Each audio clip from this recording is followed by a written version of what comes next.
El tema de hoy, mi palabra cuenta.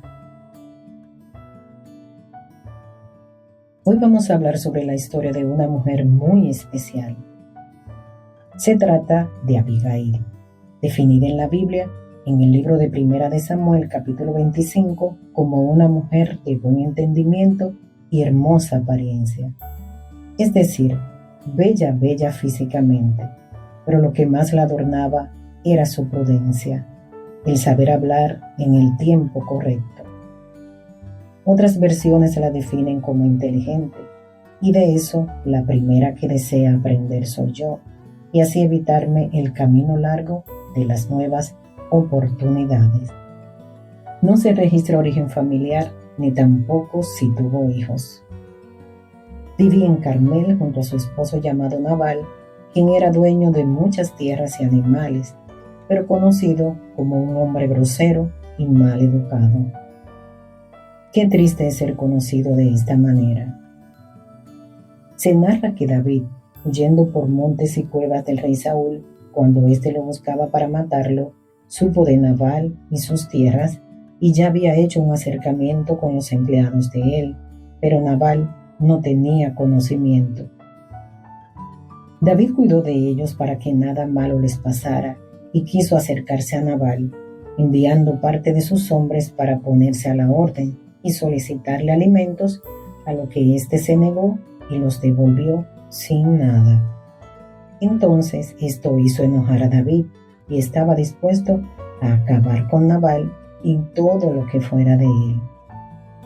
Abigail, al enterarse de esto, preparó comida y se fue para detener a David y evitarle cometer esa locura que podría lamentar después. Ver esta historia hasta aquí es algo muy triste y a la vez común, que no cambia con los tiempos. ¿Cuántas Abigail conocemos? ¿Cuántas víctimas de unos Nabal podemos haber en el mundo? Te cuento que yo crecí con un Nabal y uno hace tan normal esos temperamentos fuertes que solo decimos, es que tengo un papá que pelea mucho. Y así llegamos adultos con historias tristes y no resueltas y por lo tanto repitiendo patrones. Mi madre era una adolescente cuando conoció a mi padre y cada uno tenía su propia historia de dolor. Ella era huérfana de madre y su padre tenía otra familia. Mi padre era un joven más adulto que ella, que vino a la capital en busca de mejores condiciones de vida. Un matrimonio lleno de problemas, con temas no resueltos, y a esto se agrega un diagnóstico de enfermedad de mi madre. Luego ya conoce de Dios y comienza a servirle de todo corazón. De mi infancia y adolescencia recuerdo ver a mi mamá como una Abigail en mi propia casa, siempre callada, aguantando, cumpliendo como esposa y madre, y murió cuando yo era un adolescente. De mi padre recuerdo que fue un buen proveedor, pero de carácter fuerte. Le llegaron los años y Dios fue obrando en él, pero en mí quedaron esas secuelas de normalizar el que te hablen fuerte y quedarte callada. Así era Nabal, rico pero de mal carácter, y Abigail siempre sacando la banderita blanca por las imprudencias de su esposo.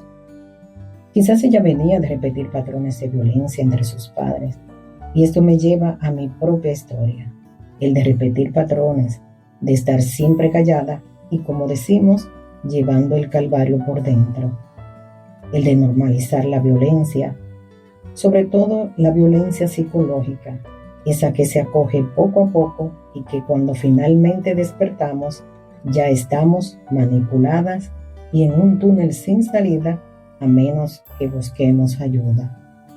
Vivimos de las apariencias, del que dirán, de la familia, vecinos, amigos, hermanos de la iglesia, compañeros de trabajo y demás.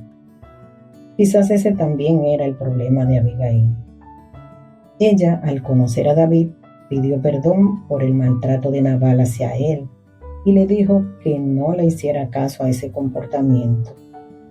También le pidió que se acordara de ella cuando Jehová le hiciera bien.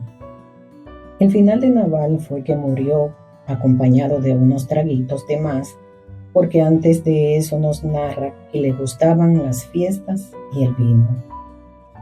Me identifico en esta parte con Abigail, de solo imaginarme esas fiestas en donde eres solo la anfitriona. Somos muchas Abigail calladas, que si no rompemos el ciclo de violencia, lo terminarán repitiendo nuestros hijos. La Abigail de esta historia tuvo la bendición de casarse con el futuro rey, pero no todas corremos en ese final feliz. Sin embargo, la vida que tenemos el privilegio de vivir, tenemos que vivirla con dignidad y calidad, mostrando al mundo que nuestras palabras cuentan. Busquemos ayuda. Si esta palabra ha sido de bendición para ti, por favor, dale a me gusta y comparte para ser de bendición a alguien más. Y recuerda, hoy es el mejor día para hablar con Dios.